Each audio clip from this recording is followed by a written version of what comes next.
Apple spent nearly 2 decades building its manufacturing base in China, which powered its trillion-dollar rise to the top. But two events have led Apple to start shifting away from China, a large part of which is coming to India.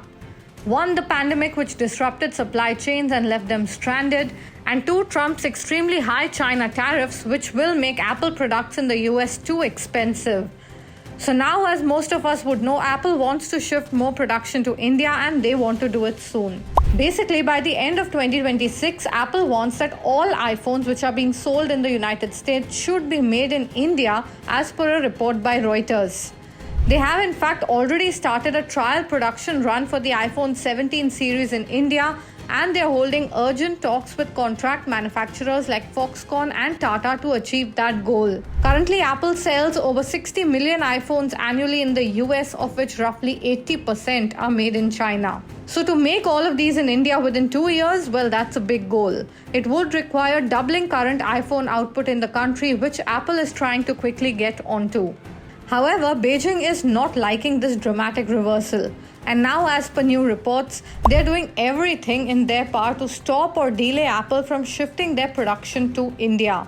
As per a report in The Information, Chinese authorities are impeding Apple's efforts. They have been delaying or blocking shipments of iPhone manufacturing equipment to India without an explanation.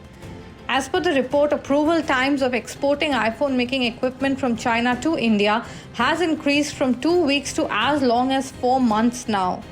Apple's expansion in India is also being hampered by increasing delays at Chinese ports, where shipments of specialized equipment are being held up. In one case, China reportedly refused to allow one of Apple's equipment suppliers to export machinery needed for iPhone 17 trial production to India. The supplier ultimately established a front company in Southeast Asia to circumvent these restrictions. But Apple is determined to make the move. As per a Money Control report, one key event that recently took place cemented their decision to move to India. Recently, when Trump suddenly announced tariffs on countries including India, Apple quickly sent 1.5 million iPhones from India to the US through chartered cargo flights to avoid the tariffs. But this move was not just to avoid tariffs, but also to assess whether Indian manufacturers could meet the sudden surge in demand. Now it seems that trial was viewed positively within the company, and Apple aims now to fulfill all US iPhone demand from their Indian facilities. We'll keep tracking this big story. Hope you like this video. For more such content, keep watching Mint.